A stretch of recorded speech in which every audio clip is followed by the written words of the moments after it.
Sa ibang balita, mahigit 1,600,000 tao ang naapektuhan ng mga pinagsamang epekto ng bagyong Enteng at hanging habagat ayon sa NDRRMC. Mahigit 30,000 sa kanila ang nanatili sa evacuation centers. Sa nakalipas po na 5 araw, 13 na ang nasawi dahil sa masamang panahon. 11 naman ang sugatan at 15 pa rin ang nawawala.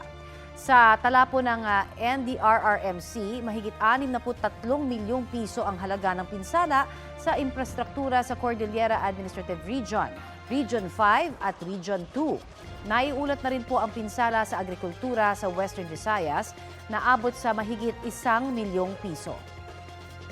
Nasa state of calamity na ang buong probinsya ng Camarines Sur dahil sa lawak ng pinsalang dulot ng bagyong Enteng. Ayon kay Camarines Sur Governor Luigi Villaferte, batay sa paunang ulat ng Provincial Disaster Risk Reduction and Management Council, mahigit 800,000 individual ang naapektuhan ng bagyo. Inaasahang makatutulong ang emergency funds dahil sa deklarasyon ng state of calamity sa rehabilitasyon ng mga apektadong lugar, pati na rin sa kabuhayan at agrikultura. Bago yan, naunang nagdeklara ng state of calamity ang Naga City kung saan nasa 12 milyong piso ang pinsala sa agrikultura dahil sa bagyong Enteng. Nag-aerial inspection si Pangulong Bongbong Marcos sa Marikina at Rizal na sinalanta ng bagyong Enteng. Ilan po sa mga napuna ng Pangulo ang umapaw na Marikina River at kalbong bahagi ng kabundukan ng Rizal na may quarrying activities o pinatayuan ng mga bahay. Sabi po ng Pangulo, maaaring ito ang ilan sa mga dahilan kung bakit nagkaka-landslide. Dapat na raw higpitan ang pagpapatupad ng mga batas kontra sa mga aktibidad na nagdudulot ng pagkakalbo ng mga kabundukan. We have to be much stricter about it because now it's not a question of illegal activities. It's life and death already. Maraming namamatay dahil sa mga ginagawa nila. It's the implementation and the enforcement. Baha pa rin sa lugar sa Malabon na tinatawag na tuyuan sa Barangay Tinajeros malapit sa Tulyahan River. Ayon sa isang tauhan ng barangay, mabagal ang paghupa ng baha dahil hindi pa naayos ang pumping station.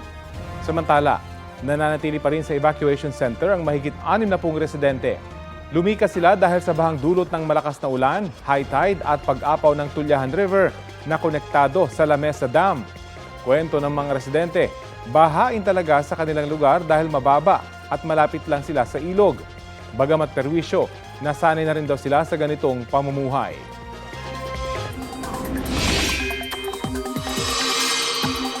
Hindi na po umaapaw ang tubig sa La Mesa Dam. Kanina ho ay nakapagtala ang Pag-asa ng 80.15 meters na water level sa nasabing dam.